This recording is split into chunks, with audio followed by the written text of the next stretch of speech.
Okay, this is David Zierler, Director of the Caltech Heritage Project. It's Friday, September 23rd, 2022. I'm delighted to be here with Dr. Shaun Maguire. Shaun, it's great to be with you. Thank you so much for joining me today. I'm beyond thrilled to be here. Caltech means a lot to me. It's my Hogwarts, and it's gonna be fun. Awesome. Shaun, to start, would you please tell me your title and institutional affiliation? I mean, I never say this, but I guess I'm a doctor, received my PhD. Do you mean my job title or my Yeah, Caltech yeah, title? no, your job title, where you work, and what your, Sure. your My title job is there. title is I'm a general partner at Sequoia Capital. Sequoia is a 50-year-old venture capital firm, based in Menlo Park, one of the kind of preeminent venture capital firms in the world that, backed in the early days Apple, Atari, you know, Cisco, Oracle, companies like that, in more recent memory, companies like, Stripe and Zoom and Instagram and YouTube and, ByteDance in China and many, which creates TikTok and many, many other companies across consumer, enterprise, hardware, all of these things. Shaun, do you have a sense of the origin story of Sequoia? What niche it was looking to fill when it started? Yes, I do. I am not quite as much as you, but I'm also a student of history, and I've kind of been a student of Valley history. And basically, venture capital has become this huge industry, but back in the day, when Don started the firm in 1972, it didn't really exist. And it was basically a bunch of kind of renegade people that just like loved technology and didn't want to go work on Wall Street, wanted to make their career out of kind of trying to build the future the hard way. And so Don Valentine, the founder of the firm, he had been at kind of some of the top semiconductor companies of the past, including Fairchild National right before. And Don had mainly been in like sales and marketing. He was an incredibly brilliant man and had like really good technical instincts, but he was really from the sales and marketing side. I would say a bunch of the other prominent early investors were really more coming from like the technical side. People don't quite give credit, but Arnold Beckman, Caltech's own Arnold Beckman, in many ways was like maybe the first VC. It's not talked about that way, but like, Shockley Semiconductor was Absolutely. originally a division of Beckman Instruments. And so kind of the model was evolving basically from the time that, Shockley was the first semiconductor company in the Valley, and that like there wasn't a venture capital model yet. And so Shockley was basically a division of Beckman Instruments, like a wholly owned division where with a bunch of like incentives. And it kind of evolved over the next 10 years with people like Arthur Rock, to, with Intel and others. And it kind of around the mid 70s stabilized in the model that we have today. Shaun, we'll get to this in real time, but did you always have a sort of business streak, an entrepreneurial streak that you always wanted to actualize, or was this really a sudden career shift from what you might do otherwise with a PhD in fundamental physics? I think something that's hard for people to understand about me is that I've always been doing multiple things in parallel my whole life. Like there's not one moment in my life where I wasn't doing three or four things, all at like a relatively high level, just completely in parallel. It's just how I'm wired. And so, like I've been absolutely fascinated by business since I was a little kid. Also been absolutely fascinated by science. I've also been fascinated by computers, which I would say is slightly different than science. Was, in business. My two passions were, I'd say there were three.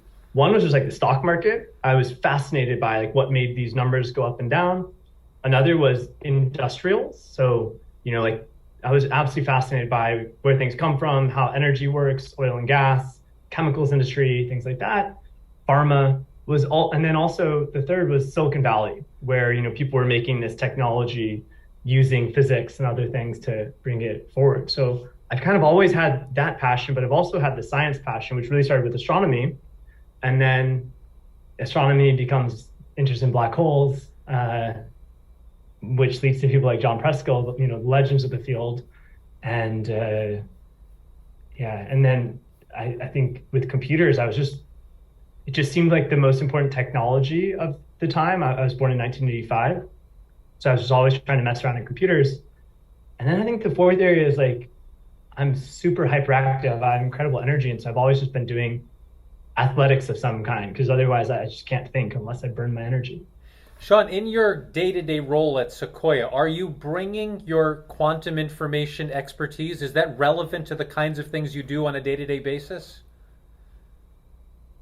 Very rarely, but these things go in waves. Mm-hmm. And so before Sequoia, I was at Google Ventures, and I led the Series A in IonQ, which is one of these kind of first wave quantum hardware companies, which a bunch of people at Caltech know, like Chris Monroe and Jungsung Kim, the founders of the company, well. And so when I was doing that one, like, yes, sure, there was having the quantum background was really important in being able to do diligence on the company and trying to figure out what the roadmap would be and what the biggest bottlenecks would be for scaling and things like that. But as an investor, like, you don't really, like, I wasn't doing any calculations. It's more like it was helpful for being able to do diligence.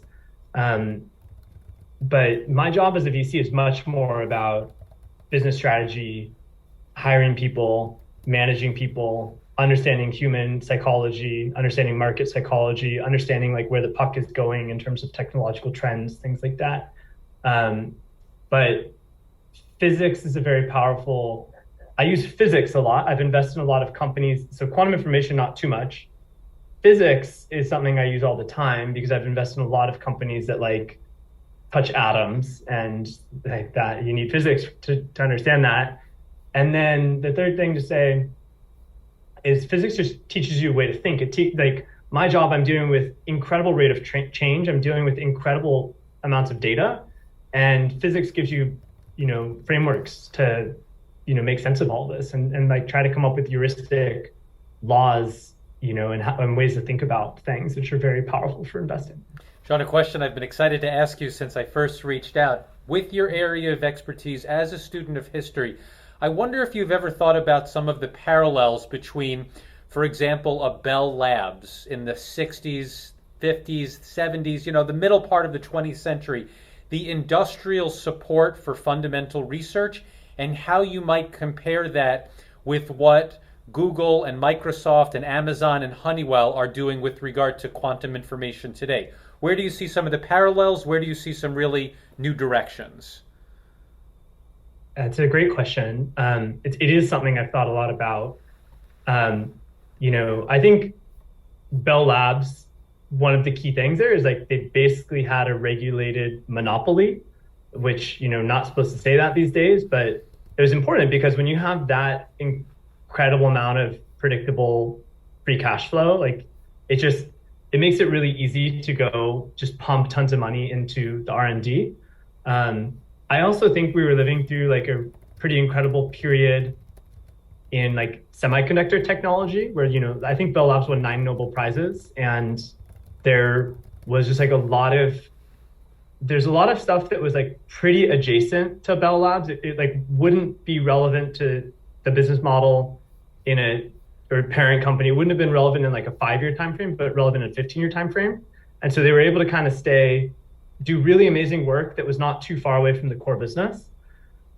Out of the three you mentioned, I think Google's the only one that has a lot of parallels. Like it's not a regulated monopoly, but like they have, not supposed to say this, but like they have a monopoly on search. And it's actually breaking in some ways right now via Apple. I mean, and Google's will do better than say Meta or Facebook, but Apple's changed the way ad search works recently and made it a lot harder for their competitors, and they're gaining a lot of ad market share. So it'll be interesting to see what happens to Google in that context.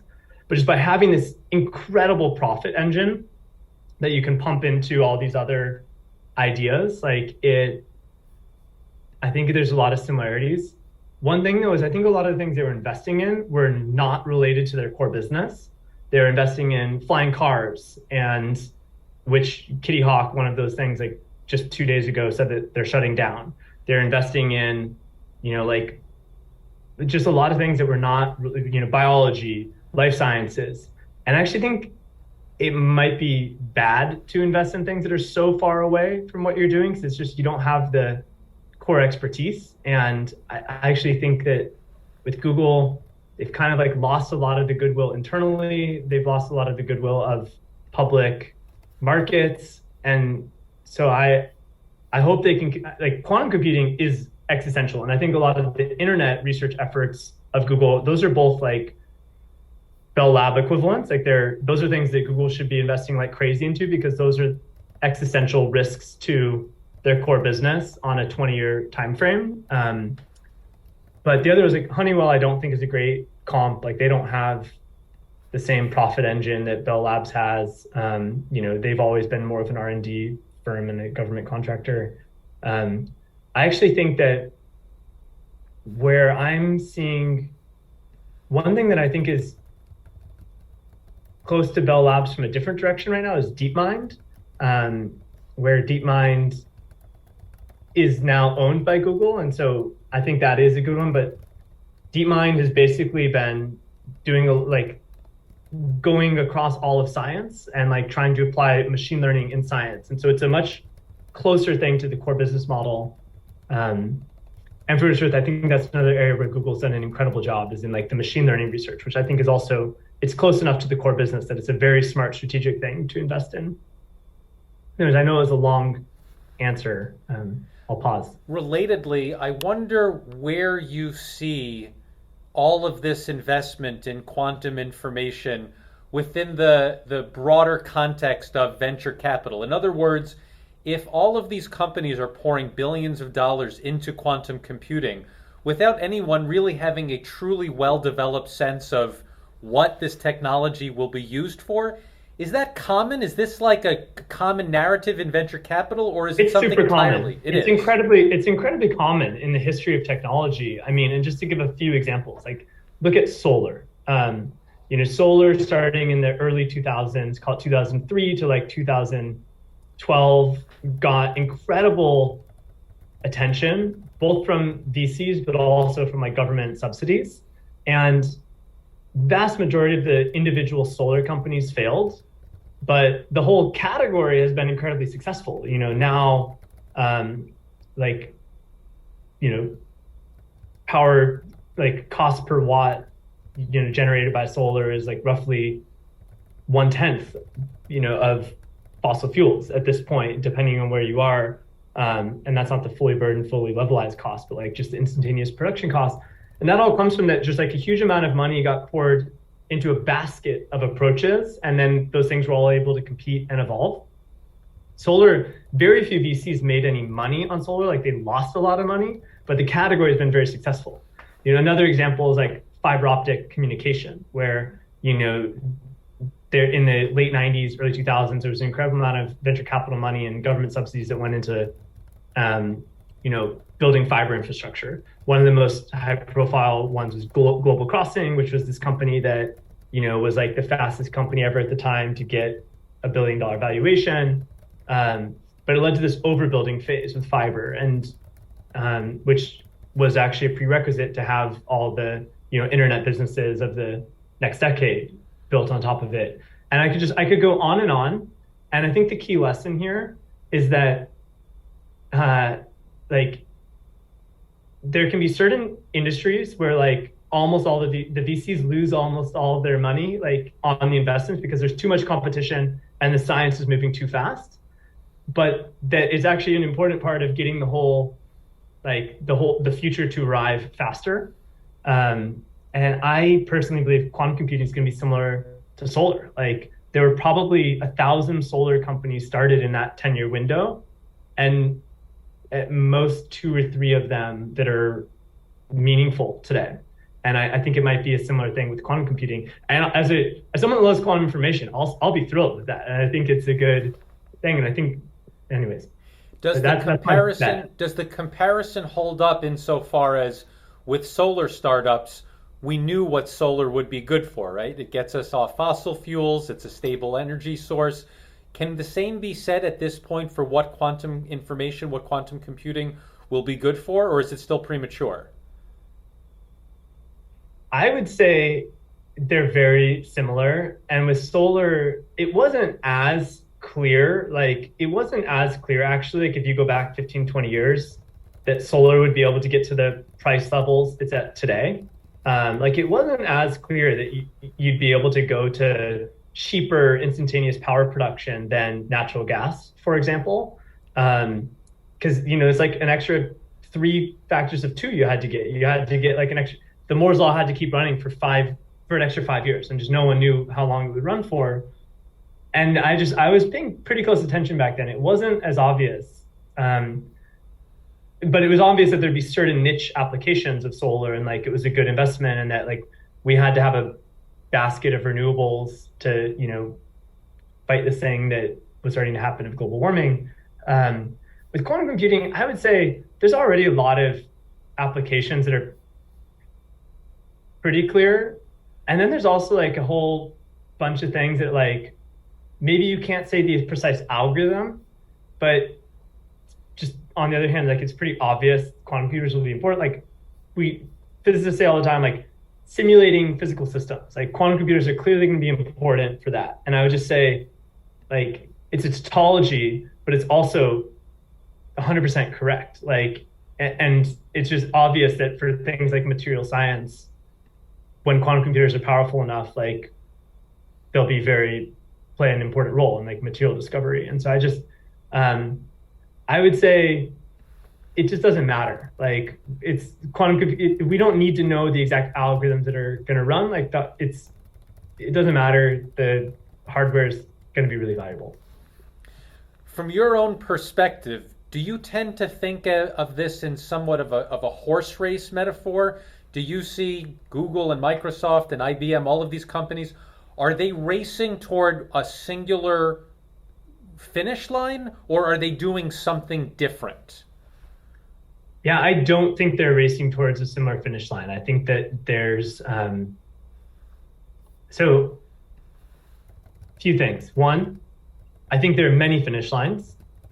Two, I think that the future is non-deterministic. And that's like I'm not talking about on like a physics level. I just mean that for all intents and purposes, even if it's deterministic, but just such a complex system, no one can predict. And I don't think it's yet set on, like, there could be, like the fact that humans use rockets instead of some alternative technology to get to space is in part a function of like when World War II happened, and then when the Cold War happened. Like, if we wouldn't have had a World War until 200 years later, we would have gone down a very different technical pathway, and like maybe would be using something other than rockets to get to space. Like, and we would have gone there later, but with a different technology.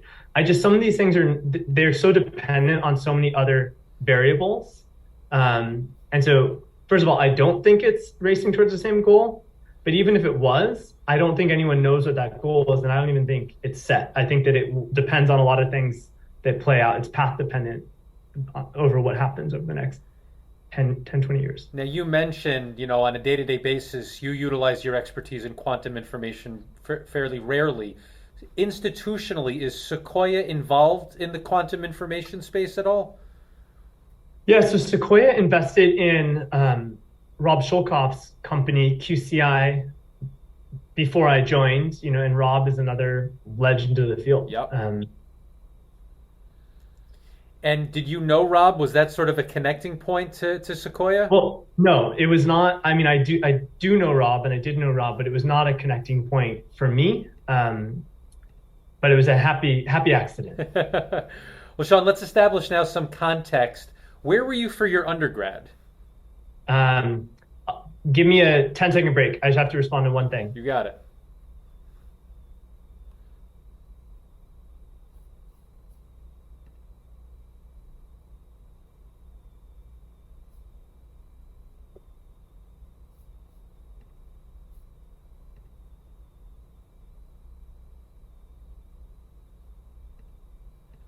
So my academic background is pretty unusual. Basically, to answer the question, bachelor's degrees from USC, University of Southern California, But there's a lot more to the story. Basically, starting in eighth grade, I got really disillusioned with school. I went to public school in Orange County, California, and I had a I just had a really horrible experience, to be honest. And I just kind of stopped going to school. I missed more than the legal number of days in the state of California due to like 3 or 4 factors. And so it was just kind of on my computer and doing my own things. And then sometime in 10th grade, decided I just had to leave school. And so I took this thing called the California High School Proficiency Exam, which is a GED equivalency, and left and went to community college for 2 years, like while my friends were finishing high school. And so I transferred to USC, and I was only there for 2 years. Then what happened? It was entertaining. So I was really into computers, like as a kid, and then like really passionate about physics. Didn't really have much of a formal background in it or anything.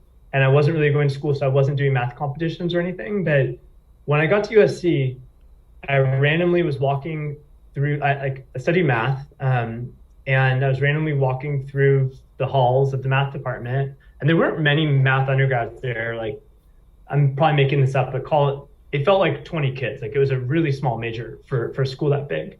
And I was walking through the halls, and there was a professor who had like a math competition sheet on his door. This guy, Richard Aradia, and the competition was the Putnam competition, which is like the North American college math competition. And I didn't even know about math competitions. Like I had literally never done one. I had never seen one of these. In high school, I didn't know about the IMO or USAMO or AMY or any of these things. So I saw these like 12 questions, and I just like sat down and outside his office and just started like thinking through how I would solve these, and had pretty good intuition about how to solve them, and ended up like talking to Professor Radia, and he kind of like started mentoring me. And I started, he had this kind of like every Wednesday morning group of 3 kids, literally 3 kids that were interested in these things. And so we would go and like, he would teach us some like mathematical problem solving.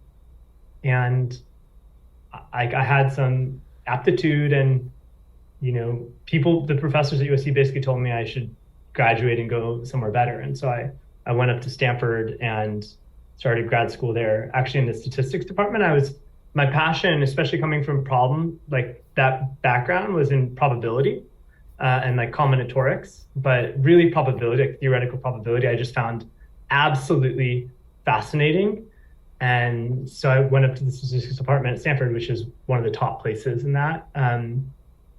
And at Stanford is where I really fell kind of back in love with physics. And did you think about quantum information at all at Stanford? Did you have any interface with that world? No, I didn't really know. My physics passion was in 9th grade. I became really interested in the solar system.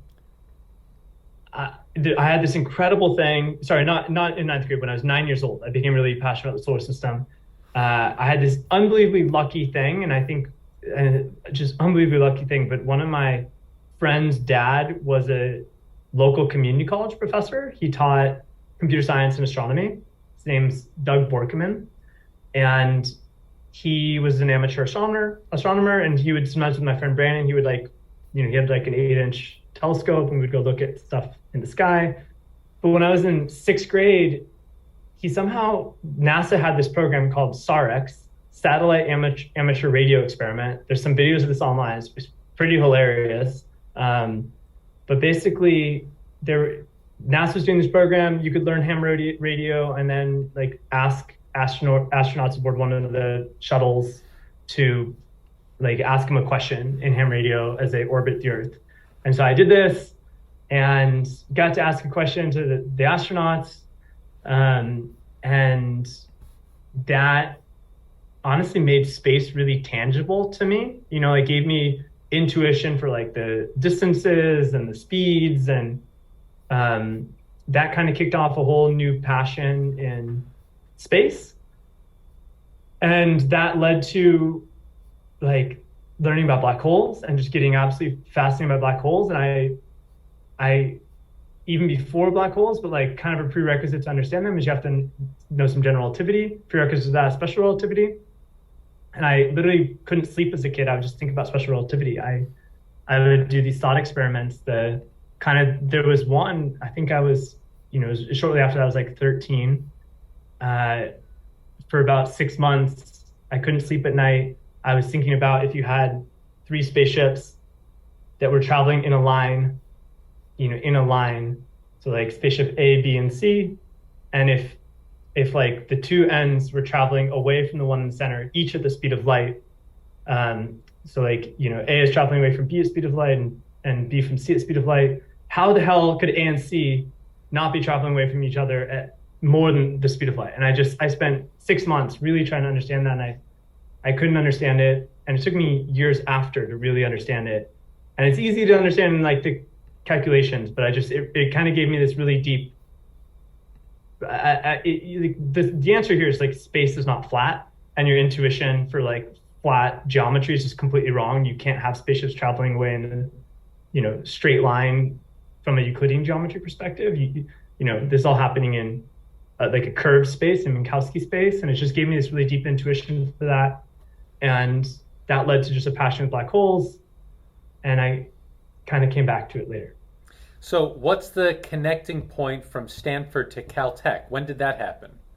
So I was at Stanford for a year and a half, and candidly, with my background of 1.8 GPA in high school and like an F in algebra 2, beggars can't be choosers, and some of the USC faculty had good connections to Stanford, and like they basically got me in on letters of recommendation. But once I got there, and like I got over a 4.0 or whatever in my first year. I got A pluses in a lot of my classes, and it was still pretty easy for me. I took like a lot of, I took a lot of like tough graduate math classes. Like, I was really spongy. I was probably taking 8 classes a quarter. Like I was really doing a lot. And so at that point, I wasn't just a beggar anymore. Like and I won like an NSF graduate fellowship and NDSCG graduate fellowship. And I kind of in my head had this realization that I was only at Stanford doing probability because like that's the thing that I got recommendations for. What I was actually most interested in was space. And at Caltech, there was this guy, Gerald Marsden, who is like an absolute legend in space physics. He had founded this tiny little department called Control and Dynamical Systems. Jerry was this weird physicist where he had a really elite pedigree, and a lot of people with really elite pedigrees would go into like the really cutting edge stuff of quantum gravity or string theory or just high energy physics in general, whatever. And Jerry is one of these rare people that decide, I'm going to go back to the fundamentals, go back to classical mechanics and try to understand that really, really well and like figure out important things there. And Jerry had just done incredible work in understanding like our solar system and orbits and like trajectories for spacecraft and things like that. And that was like my passion. So I went to Caltech to work with Jerry, and it was kind of a crazy thing, but Jerry in my first year, he had some complication and actually died like during my first year. And so then I didn't know exactly what to do. And I had this strong background in probability. So I kind of went into the math department and started working with this guy, Nikolai Makarov, who's a legend in math, to kind of do some like theoretical probability work. And then I got recruited to work at DARPA by this woman, Regina Dugan. Regina was a Caltech alum who was the director of DARPA. And she recruited me for this pretty crazy project related to the war in Afghanistan. And I kind of had to say yes to it. And so I went to DARPA for like a year and a half full time there. And then it led to starting a company which did DARPA work for the next 7 or 8 years, but did that. And it was when I was at DARPA that's when I got exposed to quantum information. And it tied together all of my passions, just all of them, black holes, computers, all of these things. And so when I got back I literally emailed John from Afghanistan. It's a true story. I emailed him from Afghanistan and, said, I'm coming back to Caltech. I have fellowships, so I don't need any funding. I've been reading your notes, from Afghanistan. I sent him a picture, and, he told me to come to, he didn't take me as a student, but he told me to come to his group meetings. And so I did, and then was lucky enough to work with him. Now, and I love John. Did you officially unenroll from Stanford at that point? Could you have gone back? I had unofficially enrolled from Stanford a long time ago. I left Stanford with a master's degree and went to Caltech. So I had moved to Caltech and started at Stanford in 2007 and moved to Caltech in 2009. Now, when did you first appreciate the connections between black holes and quantum information? When did that start for you? So it's what Stephen Hawking is famous for, but I didn't understand at all the stuff Hawking had done. I just kind of knew this thing, the information paradox and all of that. And when I kind of had thought about it, when I'm going to tell you, this is the 100% truthful version. Please. When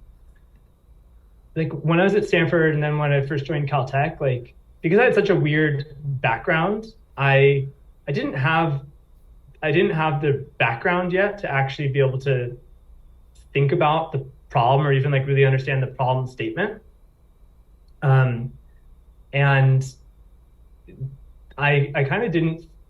I viewed that field, the stuff that John was working on, as the absolute top of physics, and I didn't think I had the background yet to be in that world. I didn't even know the prerequisites to be in that world.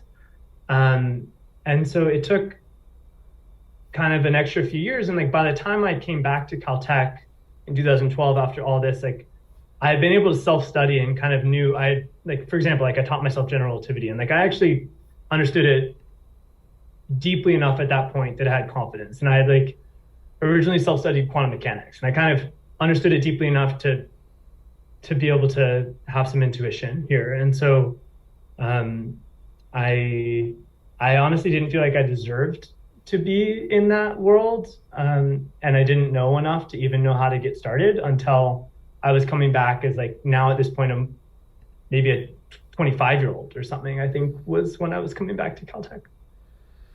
Now in 2009, just to clarify, 26 actually.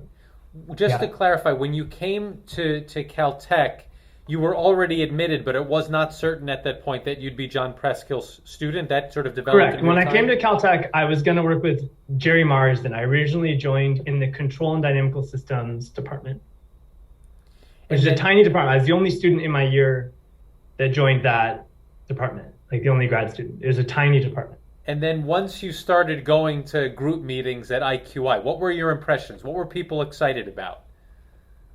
Yeah, so that was another thing, is that I am there's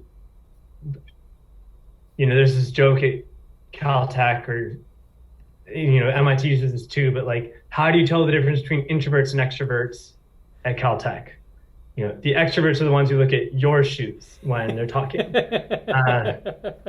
And, by Caltech standards, I'm an extreme extrovert. By normal human standards, I'm an introvert.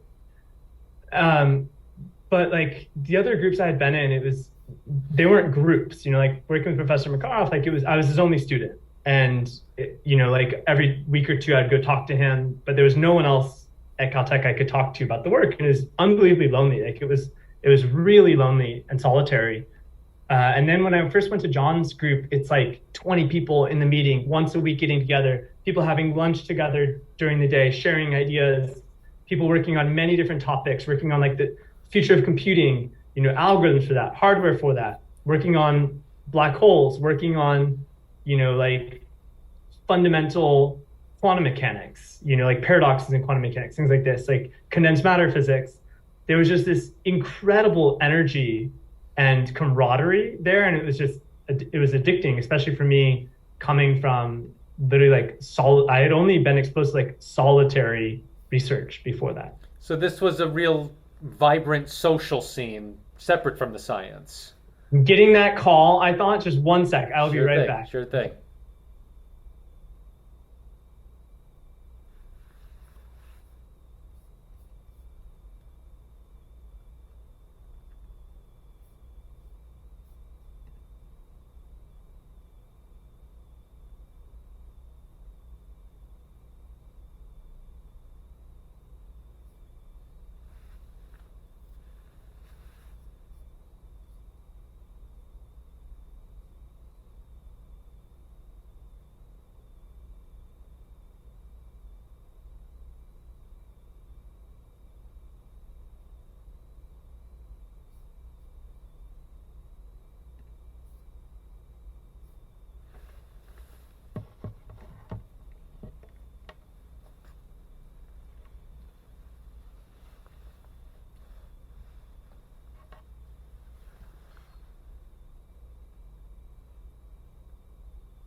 All right, I'm back. Sorry about that. Where were we? No worries. So when you got to the group meetings with John, what were some of the big debates that were happening? What were people excited about at that point? So I joined the group in 2012. The field has moved so fast. Yeah. And so I would say at the time, Alexei Kataev, like a recurring theme through the group is that Kataev had done a lot of really interesting work, and people were trying to understand it just like continuously. Was Alexei accessible? Could you find him? Could you talk to him? So I love Alexei and couldn't think more highly of him. I think because I came from so Alexei's a mathematician, and I think that for a lot of people that come from a pure physics background, it's hard for them to talk to Alexei because he's talking as a mathematician. Because I had come from a math background, like I found it like yes, I could talk to Alexei. He was always accessible. Alexei traveled sometimes, and I think he was protective of his time in that, like, he wanted you to, like, basically you had to meet him when he would say, but he would always make time for you. So if you said, hey, Alexei, like, there's something I'd really like to understand that you worked on, like, can you make time for me? He'd say, be here at this time and place, but he would always offer that. I think a lot of people were too afraid to even ask him. And Alexei is really introverted. And so I think that Alexei's not going to just go hang out in the hallway, like at the blackboard doing his work in a public space, inviting people to come up and, like, start talking to him. You kind of need to, grab him when he's around and set up a time, but he'll always do that. But I think there's a second thing. I think some of the physicists, didn't quite understand, like, the math language that he was using. But Alexis is just pathbreaker that maybe 5 years later, people will just, like, the physicists will go learn the math required to talk to him. But so anyways, that was one thing, was like Alexei, that was one theme. Another is that Jungwon Ha had kind of just done this, like, three-dimensional error correcting code work, or was, like, just finishing. Jungwon was just finishing his PhD at that time, and that was, like, a really exciting result that a lot of people were very interested in. I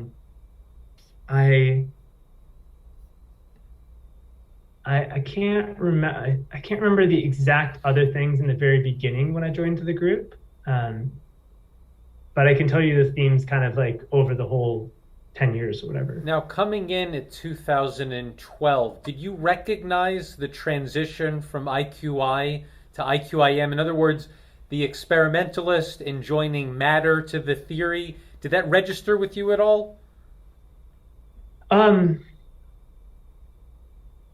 So I think I was a little unusual in that, like, I was pretty social. Like, I just had a lot of friends. And so I was already hanging out with a lot of the matter people, like, Oscar Painter, who obviously has been a big part of IQIM. Like, he had a couple PhD students that were about my age or a little older, who became my good friends. Like, there's this guy, Mirza Favinayani, who's a professor at Stanford now, and Alex Krauss and Jasper and Simon Groblocker, who was a postdoc. And, like, these guys all kind of became my good friends.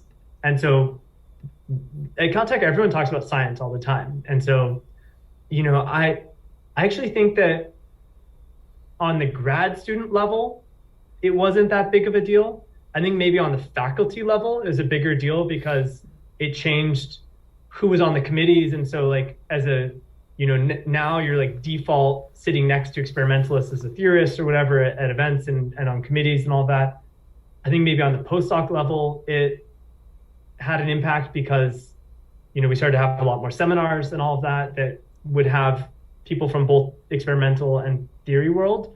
But as a grad student, especially a social one, you kind of already knew a lot of those people. Now, what was the process from, John inviting you to the meetings to actually becoming his student? How did that play out? I mean, John, my read is John is just testing your commitment. Yeah. Like it's kind of like, after the fact, I would say like my post hoc analysis is that almost anyone that shows up for like 3 to 6 months, like you just kind of default become his student. And what happens, like the wave function collapse moment is when, like when you need an advisor on something, like there's certain things at Caltech where you need an advisor's signature. And so it's just like the first time that happens, like when you've been going to his group meetings for a few months, you kind of go to him and say, so I need this signature, like, will you be my advisor? Like, will you sign this thing for me? And at that moment, he becomes your advisor. But I think he's testing people's commitment, which I think is a really smart strategy that not enough people do. Like, it's really easy to go say, oh, I want to, like, admit me, I'm going to work really hard. Like, it's really easy to say that. But like doing 3 to 6 months of just like showing up repeatedly and like having something to say every week because you learned something new, like that's what actually matters. And that's actually hard to do. And so I think John has a smart system. Shaun, coming in so many ways as an autodidact between the math and the physics, what areas did you have to play catch up for quantum information, and where did you jump right in alongside your cohort? I mean, I'm always playing catch up. Like there's always more to learn. So I'm always playing catch up. Look, I didn't know anything about quantum mechanics. I still know it. I mean, I don't know anything about quantum mechanics. Definitely had to learn all that. I didn't know eventually, with kind of where the work went, I didn't know anything at all about quantum field theory or string theory, which, kind of had to learn over the next few years. The only area where I actually knew something was probability, which was an area that I had spent 5 years or whatever. And so that was an area where I knew something, but I don't know, learning the rest. As you were surveying all of these ideas, where did you see a niche? Where did you see an opportunity to work on your own project, do original research? I think as someone doing theoretical work in like what I call hard fields, like doing PhD student doing theoretical work in pure math or in like quantum gravity or high energy physics or whatever, like those are really hard areas to do original work. Like there's so much prerequisite knowledge. It takes so long to get to the point where you can actually make a contribution. And so, I mean, it took a long time. It was basically just like learning, like reading papers and going to talking to lots of people, going to group meetings for a long time. And I mean, it took a long time to get to that point, and I can be a little bit more concrete if it's helpful, but I would just say in this field, like in quantum gravity, it's really hard to do original contribution without like 3 to 5 years of having learned the foundations. Whereas there's some areas like in combinatorics where you can do, or like today in machine learning, like you can do original work in like 3 months. Like if you're just, we're so nascent in the field that like if you're just really smart, IQ will get you far, and in 3 months you can do some original work. In some of these other fields, it takes years. As you got comfortable in the field, where did you see an opportunity to contribute? What was some of that original work for you? Yeah, I mean, it was just simply in having a stronger math background than some people. And so, having a background I had been interested in this field called hyperbolic geometry. I've always in science, like, I'm attracted to people that have been out of the box like that. Those are my heroes, my role models are the people that have like done things very differently than other people. And so just to give you some examples of people from different domains. So like in mathematics, there's this guy, Bill Thurston, who had pioneered this field, hyperbolic geometry, but he was also just a very interesting out of the box human. And so I found him really exciting. Like Feynman is the classic Caltech person. Another example would be in quantum, there's a guy, Yakir Aronov, who, as in like the Aronoff-Bohm effect, he's a professor, I believe, now at Chapman University, was spent the early part of his career in Israel. Like Aronov is one of these guys that like he's just always doing things very differently than other people. And I think that one of the things to put John in that category, one of the things I always really admired about John is he had changed fields many times and risen to the top of many different fields, like started off in like real high energy physics, like dark matter work, like, hardcore high energy physics. And then he had kind of moved into, like the Stephen Hawking style, like quantum aspects of black holes. I would say was like the second major area. And then the third major area was quantum information in the 90s, and has now kind of been the glue that's tied many things together. But I loved with John, I really admired like someone that's fearless enough to go be at the top of one thing and then kind of go jump into another field where they're kind of a relative novice.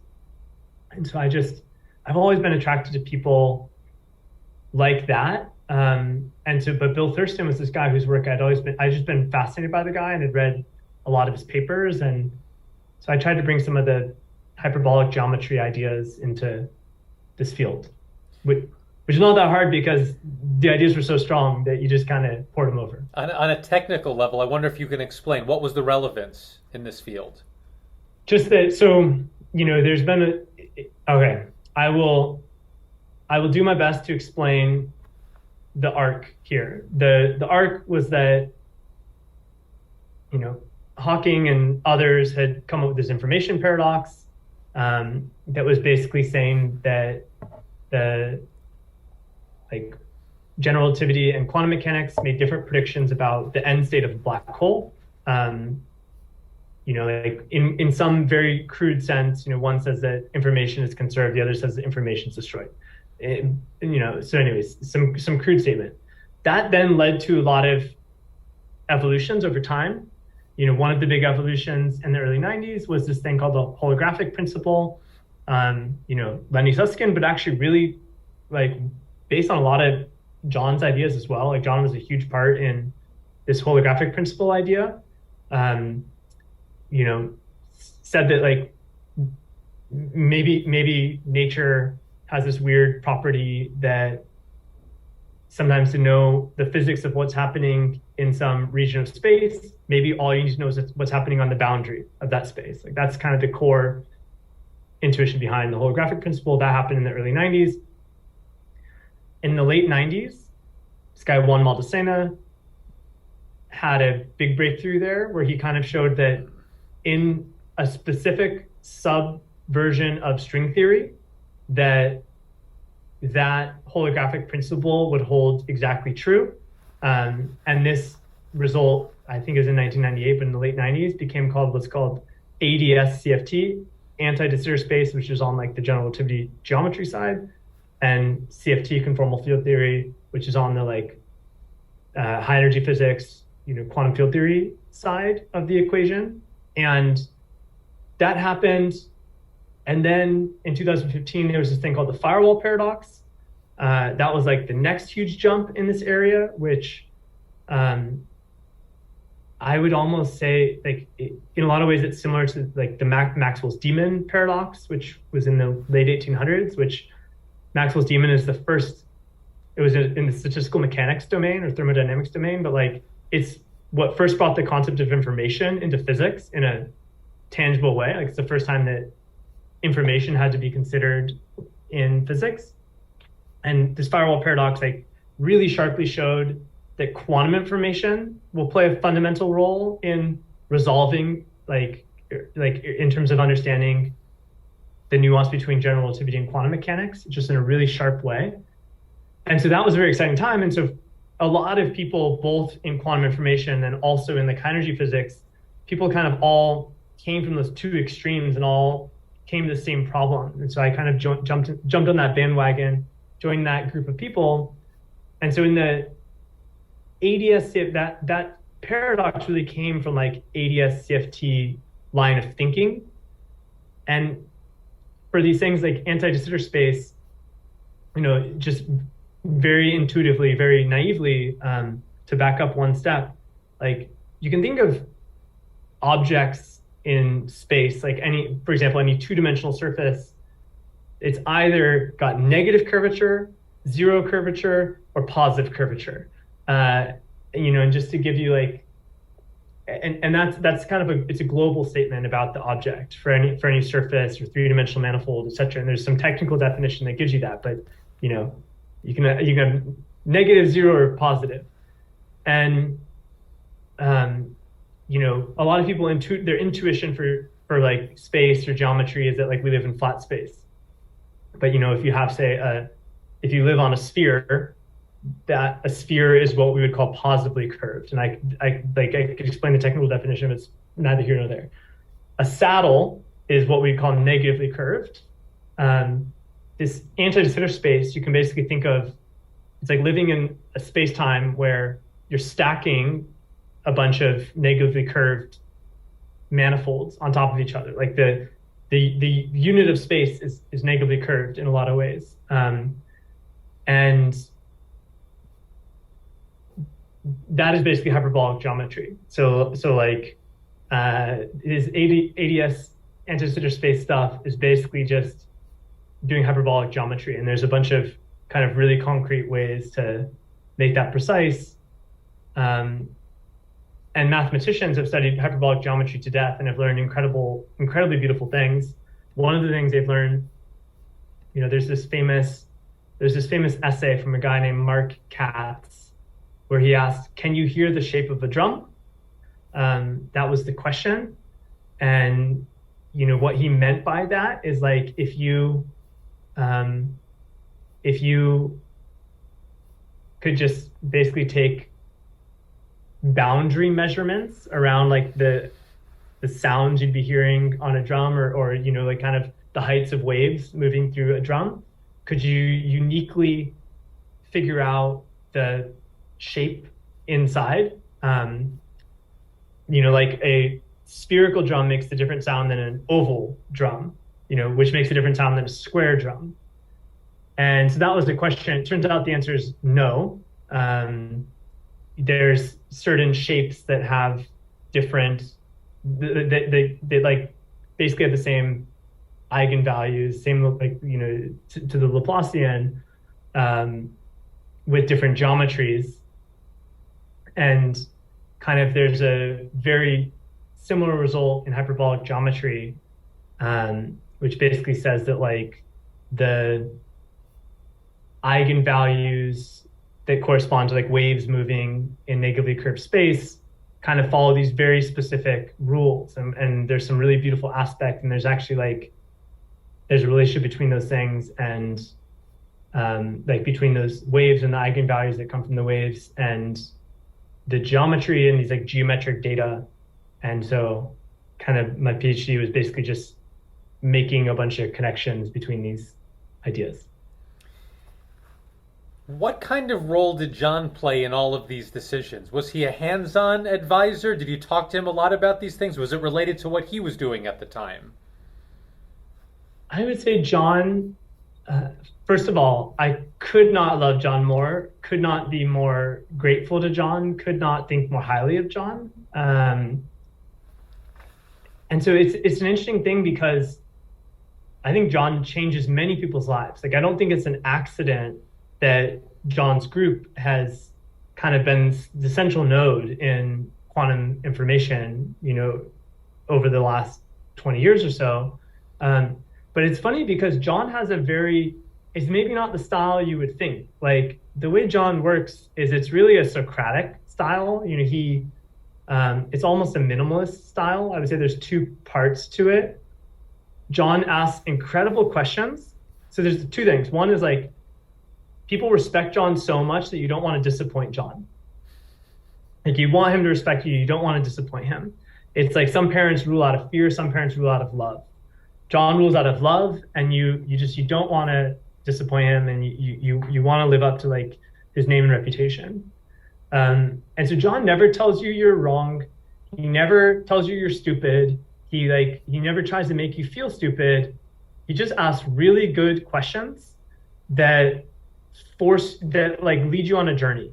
Like that's the way I would describe it. Is it's like over the course of 3 years, maybe once every 2 to 3 weeks, he'll ask you a question that is almost like it's taking the series of questions is taking you on a journey that he wants you to go on, but he doesn't tell you explicitly what journey you're going on ahead of time. Like it's you kind of like go based on like he knows where you're going, you don't know where you're going. He doesn't tell you where you're going. He just gives you breadcrumbs along the way when you need them. It's a very interesting style. Shaun, to zoom out from your specific research, what were people talking about with regard to quantum gravity during this time? What was seen as the holy grail? What could quantum gravity actually achieve? Yeah, I mean, I would say that field was, I mean, so the goal to me of quantum gravity is that general relativity and quantum mechanics are both really amazing. The way I understand it, and others may disagree with me, others know this stuff better than I do, but I think there's only two, last I checked, there's only two places in nature that we're aware of where quantum mechanics and general relativity make different predictions about what should happen. One is what happens with the end state of black holes. Another is like how the universe was formed, like the Big Bang. The Big Bang one is like, somehow people don't really talk about that. Like that, people don't really use that as an example, but I think it's because it's just, in some ways it's unknowable and it's so far outside, it's like too far outside of our tools right now. And so we don't even really know what direction to go. But it's only those two places, very niche.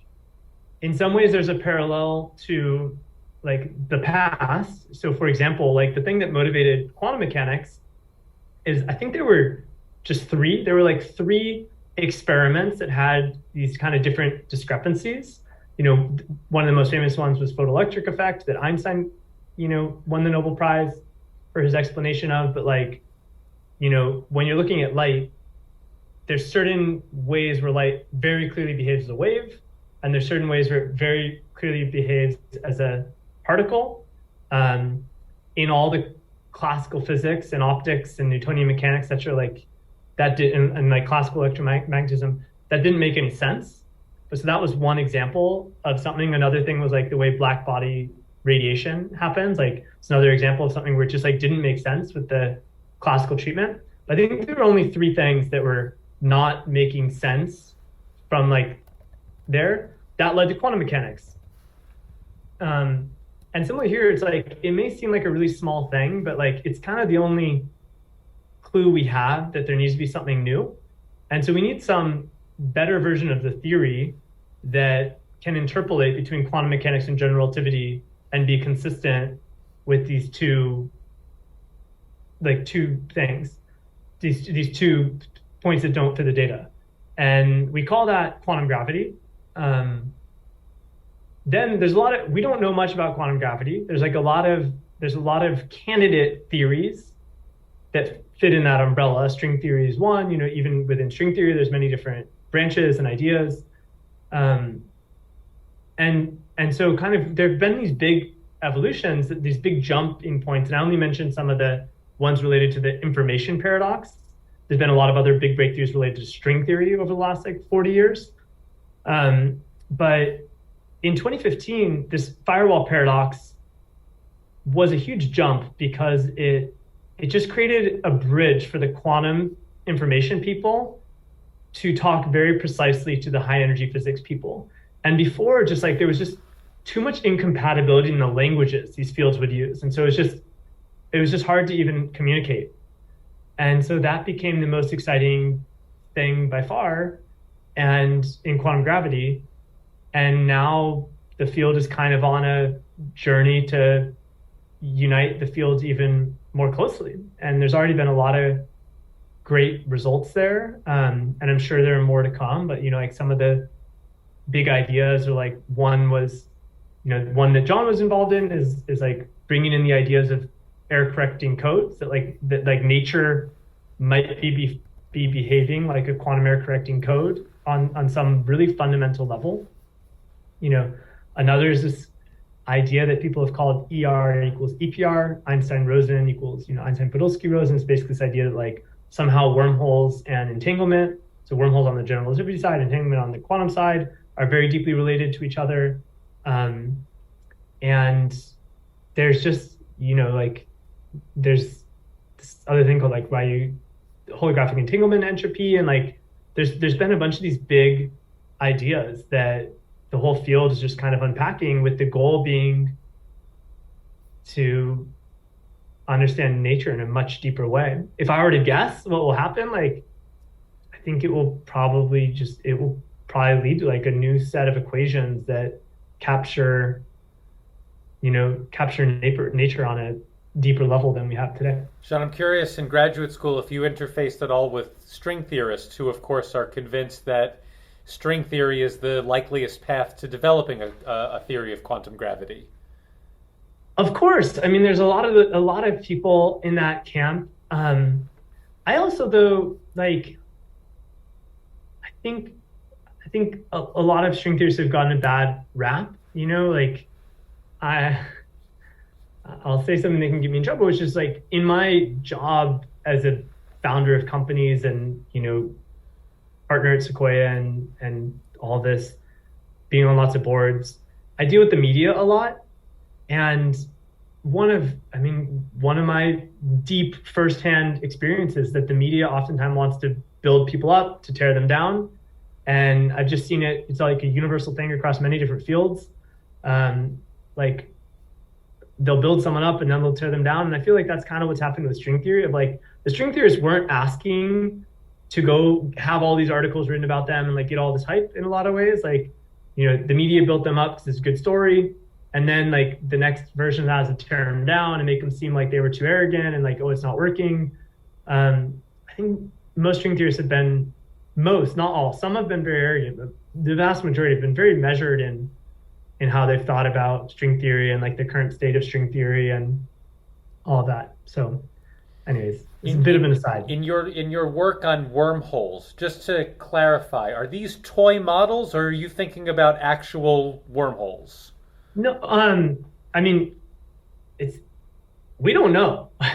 Like, math is math, and there's a pretty good history of the math becoming reality, and so I think they're actually wormholes. Like, I think that's a huge point of disagreement. That's just like that's a personal philosophical, it's like a religious conversation. Like, sure, I think they're probably actually wormholes, but it doesn't matter for the sake of the work. An equivalent thing is in quantum mechanics, people still debate the interpretation, like around wave function collapse and things like this. Like, do we live in a many worlds thing? There's a lot of different interpretations, and it's more in the realm of philosophy. What did you see as your primary contributions and conclusions with your thesis research? I gave you the whole long story, but to give you the very simple story, the simple story is that ADS CFT has been this really interesting thing in physics the last almost 25 years. On the ADS side, like, that has a very deep relationship to hyperbolic geometry, which is something mathematicians have studied very deeply. Mathematicians know a lot of things that, like, I don't think were yet kind of well known enough by the physicists. My PhD is in a very toy regime of just three-dimensional gravity, two-dimensional quantum side, so ADS3, CFT2. And in that world, there is like a deep relationship between the waves allowed in a space and like the geometry allowed of the space. And you can interpret that as basically like a lower bound of the masses of particles allowed in the space. Like in that toy regime of three-dimensional anti-de Sitter space, there's a concrete relationship where, like, kind of the more curved the geometry is in some way, like the more tangled the geometry is, the higher a lower bound would be on the masses allowed of particles in there. So like, we live in a space where, like photons have a mass. We say they're massless because if they were at rest, they'd be massless. But photons are always moving, and like they have a mass when they're actually moving, and from the relativistic perspective. And so there's kind of like, imagine having a relationship between like the masses of photons and like the geometry of space. Besides John, who else was on your committee? John, John, Professor Katayev, so John, Alexei. Who else was on it at the end of the day? I think Mark Weiss was on it. It's been a while. Those three for sure. I can't remember who else. Anything memorable from the defense? It's a days, like those are days you don't want to remember. I was insanely nervous. Did you get any curveball questions, or did some interesting debates come up? It's one of these weird things. It's like, so like when I proposed to my wife, I blacked out that day. I don't really remember any of it. I was so nervous. It's kind of the same thing. Like, honestly, I kind of blacked out. I don't even really remember. Now, to foreshadow to what happened next, were you on a trajectory of, pursuing an academic career and then some opportunity came up? Or did you kind of know in the back of your mind that you'd be doing something besides academia? I would say a long time ago, I kind of had to make the decision that I would go in another direction. But going back a long ways, going back like to when I first started at Caltech, I thought I would probably be a professor. But when I went to DARPA, that was kind of the moment when I had to choose basically between the two, and like not completely explicitly, but like a little bit subconsciously and implicitly. And so I basically made that decision a long time ago that I wouldn't do it, and when I came back to Caltech, I basically had started a company in 2012, and it ended up being a relatively successful company. Sold it for $1 billion, all of that, and so I was kind of doing both. Like, was doing the company and grad school, and everyone was telling me like people on both sides didn't understand why I was doing both, and I do think it's a little bit unusual in that on the company side, I was doing it because like the reason why I was doing the company in a lot of ways is like I got lucky. I got lucky in that when I was leaving DARPA, we came up with an idea. It became a program. It became a $110 million program. I had the opportunity to like win an award, like a originally $10.5 million contract to go build some of that thing that I helped come up with the idea for. And it's like hard to say no when DARPA is willing to give you money to go build some really advanced technology with really brilliant people. So I felt like if I'm ever going to do something in business, like I'm never going to get a shot this good. And so I kind of had to do that in my mind. Now, on the other hand, since I was a little kid, like my passion was black holes and space. And so I really did the PhD for myself. Like my goal with the PhD was just to like get to the cutting edge of knowledge in that field, because these things had kept me up in the middle of the night as a little kid, literally for a long time. And I just felt like I had to get to the cutting edge. It was just this weird internal drive. I just had to get to the cutting edge. And so honestly, like after kind of getting to the cutting edge of knowledge there, it's weird. And I think some people would be different than me, but like, I don't feel like I have to be the one to push it forward. Just knowing where that edge is enough, and being able to stay on top of it and having a lot of my friends be the ones pushing it forward, it's kind of enough for me. So it was in some ways really a purely intellectual pursuit for you then? Honestly, yeah. It was purely just my curiosity. So then what happens next? The day after you defend, are you not looking at postdocs? Are you not looking at the day after I defended, I flew to Israel to get married. Literally. Yeah, like actually the day I defended, I flew to Israel to get married. Uh, and then we went straight on my honeymoon. The day I got back, I went to graduation. You know, th that day I was working. I mean, I had three jobs, honestly. Like at the end of my PhD, I had three full-time jobs. So And when I was a, does I was when, a partner at Google Ventures at the time.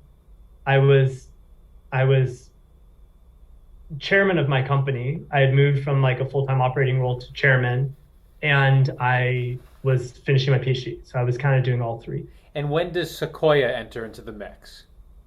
Yeah, Sequoia enters in the shortly thereafter, but basically in the summer of 2019. So I've been at Google Ventures for 3 years, and I had the opportunity to move to Sequoia, which is the best venture capital firm in the world, and so it was hard to say no to. And what were you doing for Google? What was some of the work there? I was doing the same thing, but I mean, basically, I was investing in companies and taking board seats, and And the point of connection to Sequoia, how did that happen? so that is it. So the point of connection to Google Ventures was simple, which is with my cybersecurity company, and I've really helped start many companies, but the cybersecurity company one, which was called Cadium, then we renamed it to Expanse. That's the only one where I was really like, I mean, I was full time on the company for many years, and in many ways was like the core person that drove it in the beginning, if not the core person. Um, and so we had raised a bunch of venture capital, and so I got to know a lot of funds. We had basically met with and got in term sheets from pretty much all the top firms in the Valley. And that's how I got to know Google Ventures. The only firm that we had never pitched was Sequoia, because they had a competing portfolio company. So we just never really, we didn't want to give them the data on our company or tell them about us. So I didn't really know anyone at Sequoia, but I was getting recruited by other firms. And I had been very lucky to meet this guy, Patrick Collison, who's a pretty famous founder now. Patrick started a company called Stripe. Founders Fund, which is another venture capital fund, had invested in both of our companies. I met Patrick at a Founders Fund event many years ago. It's actually a directly relevant story, so I'll share it here. Basically, the way I met Patrick is pretty funny. It was a small event called 50 people. Founders Fund had flown us to like an island off Vancouver Island in British Columbia. And Patrick was talking to an extremely famous founder who, people would know who he is and know the companies he started. But they were talking actually about quantum computing. And this other founder was basically saying some things that I don't think are correct, and was saying it in a really arrogant way to Patrick. And Patrick was like pushing him in correct ways. So I kind of jumped in the conversation because honestly, I didn't like the way the guy was talking to Patrick, and Patrick was right. And, kind of tried to do the John Socratic method, like ask some questions that revealed the other person didn't know what they were talking about. And then that person got mad and like left the conversation, left Patrick and me talking, and we became friends from that. Patrick's a huge lover of physics. He dropped out of MIT, as a physics major. And so we became friends. And when I was at GV, I invested in Stripe. And when I was getting recruited by other funds, Patrick was aware people were doing references with him. And so he told Sequoia, he said, you guys should hire Shaun. And so he emailed like this guy, Mike Moritz, who's a legend in venture capital, and the guy, Michael Abramson, and they ended up giving me a job.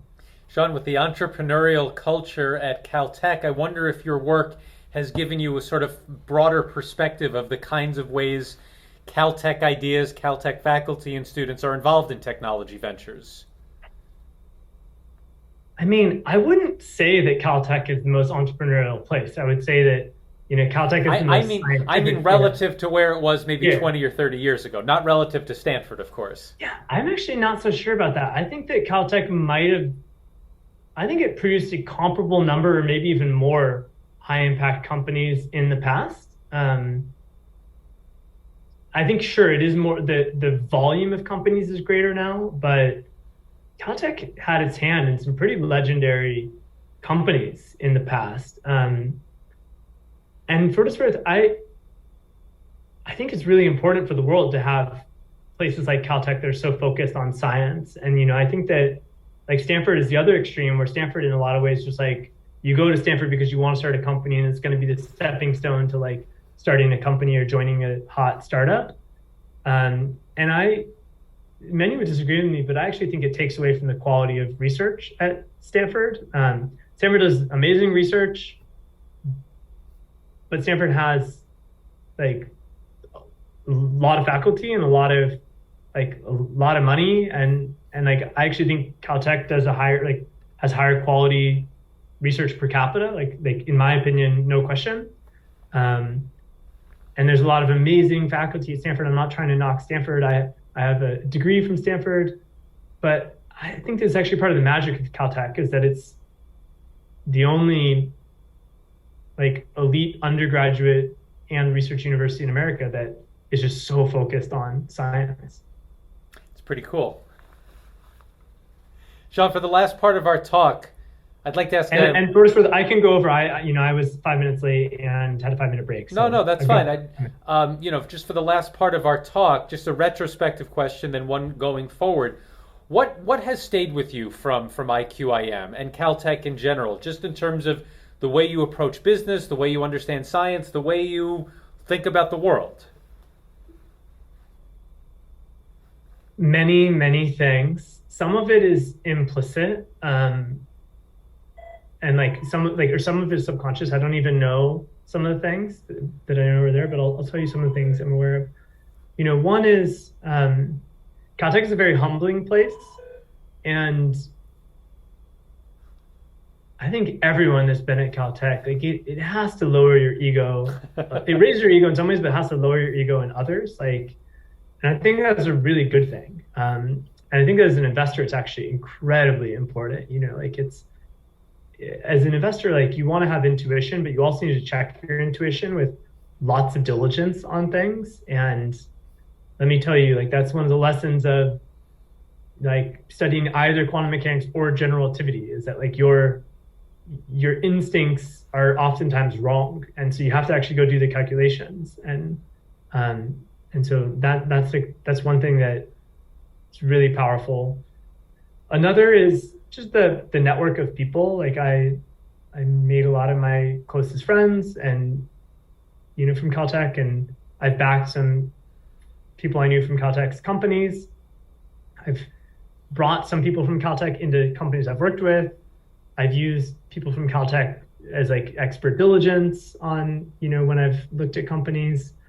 And I think another thing that's very powerful about Caltech that is actually something that we have in common at Sequoia is like Caltech forces you to raise your ambition. Like when you go and you're around such incredible, brilliant people that go on to do such amazing things, like just being around so many Nobel Prize winners, for example, or knowing that like a couple of the people in your class are going to go win Nobel Prizes. It kind of forces you to say, well, if they can do it, what's holding me back? Like they're a human too. They're not that, like they're really, really smart, but like, it just having that exposure, I think really raises your own personal ambition. At Sequoia, we have a lot of these flywheels, if I'm honest. Like one of the things that's a flywheel is like because Sequoia has so much historical success and so many legendary companies in our portfolio, when our founders, just as a very recent example, Sequoia had invested in a company called Figma. It's just announced last week that Figma is going to be acquired by Adobe for $20 billion. The founder of Figma is an amazing 30-year-old kid who also really loves physics and computers. But when the Figma acquisition happened, it caused a lot of our other portfolio companies to raise their ambition. They said, man, I love Dylan, but like, I can do it too. And like, I don't want to sell for $1 billion now. I want to sell for $20 billion. Or I want to go, like, man, if Figma grew this quickly, like we can grow this quickly. And so I've already noticed in the last week, I've had many founders in our portfolio come to me and it's raised their ambition. And so I think that's something that's really powerful about Caltech. Finally, Shaun, going forward, do you have sort of a fluid view about your relationship with academia? Do you stay on top of the literature? Do you think about, one day becoming a professor? Or are you sort of a lifer in business and VC at this point?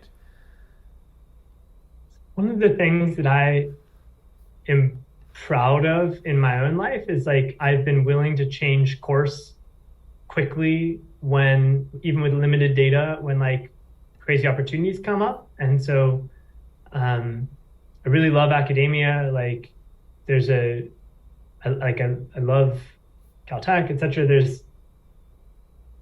I think I will definitely have more involvement with probably Caltech at some point in my life. Like I don't know what shape or form that will take, and I'll kind of trust my instincts when something comes up.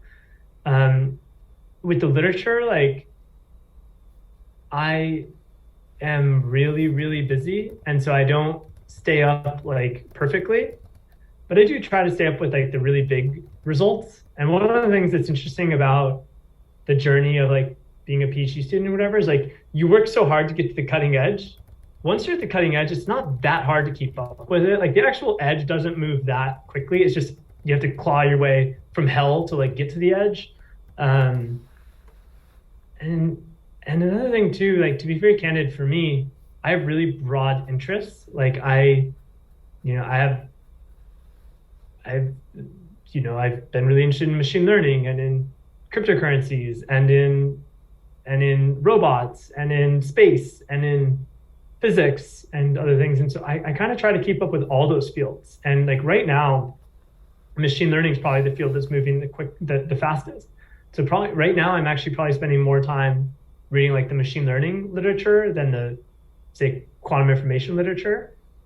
5 years ago, like quantum information was moving way faster than machine learning. And these things just kind of change over time. They ebb and flow. And so I try to go where the action is. It sounds like it's always exciting for you, no matter what it is, though. Someone's got to do it. Shaun, this has been a great conversation. I'm so glad we connected. Thank you so much. I mean, thank you.